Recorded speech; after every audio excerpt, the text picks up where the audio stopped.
All right, helping us to finish off strong here, we have one of the top producers coming out of North County. This guy is the trifecta. He is a mortgage advisor, a legal expert, and a realtor who focuses on real estate. Our good friend and radio show host and all the other things got going on, Michael Gaddis.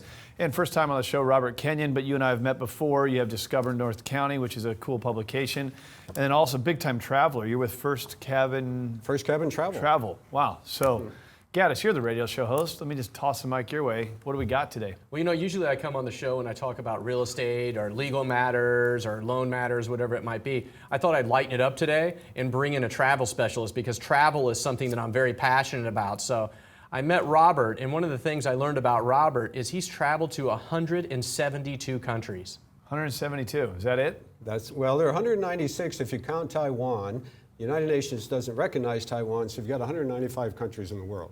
So I have managed over the years to go to 172. What is your favorite three? Oh man, always ask that. Okay, so we'll list them quickly. I'll say Myanmar, Burma, certainly Africa, and I won't pick a country, I'll pick Africa generally as a continent. And the third one, probably Southeast Asia, and I'll have to name three as well, Vietnam, Cambodia, Laos. Well, why? For Myanmar, Burma, because it's one of the places still on earth that you can get to that has an era of innocence. Most of the countries that you go to today have a combination of cultural aspects, whatever, that have been brought into the country because they've all opened up. But in Myanmar, it's been a closed society for years. They're just recently opening up. So you get into there and they're looking at you as much as you're looking at them because they haven't seen the outside world. Africa, wow, so not commercialized at all, very authentic. Not yet. No, wow. They've opened, the doors have opened greatly recently. Now we're going to start seeing Starbucks and McDonald's?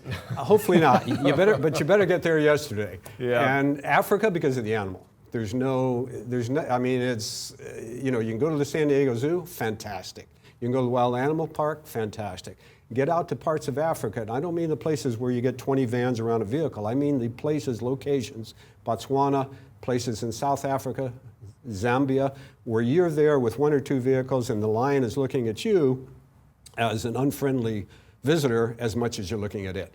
And that's a great place to go for those reasons. Vietnam, Cambodia, and Laos. Well, hold on for a second, though. Sitting face to face with a lion that's looking at you like an unfriendly visitor. Hopefully those... But that's what you're looking for. Yeah. If you get up into certain countries, I won't mention the names of them, but sometimes you get 20 vans around a lion that's seen visitors for the last 20 years, and the driver actually hits the side of the coach to get the lion to look up so those 20 vans can take a picture.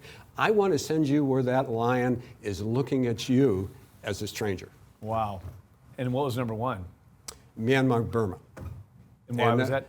And that was good because it still has that era of innocence. Okay, so we covered that. So, and then you got another 190 others or so. Oh, there are plenty more. I mean, unbelievable. It really is. But may I say, when I talk to folks, I say, leave the world of tourism, become a traveler. So many folks, and there's nothing wrong with it, going to Hawaii, going to Mexico, going to Canada, onto a beach, into a bungalow. I want to take you places where the culture is different, so you're unique to it. And so when you get in there, you're seeing something totally different. That's the excitement of travel. Leave tourism, become a traveler. Well, when are we going somewhere, Mike? Well, we should go.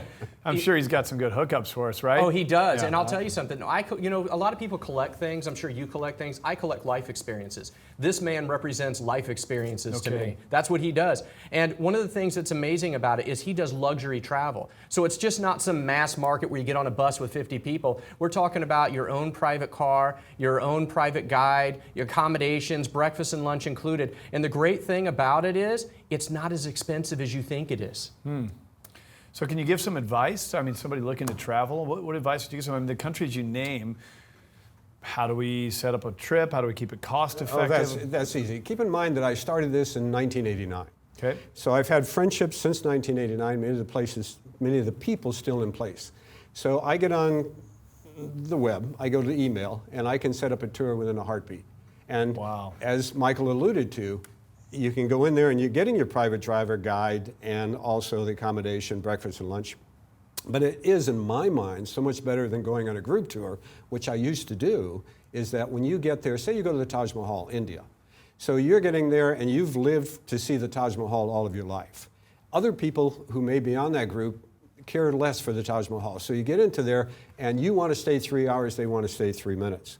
If you're there with your private car, private driver, and private guide, you choose how long you want to stay.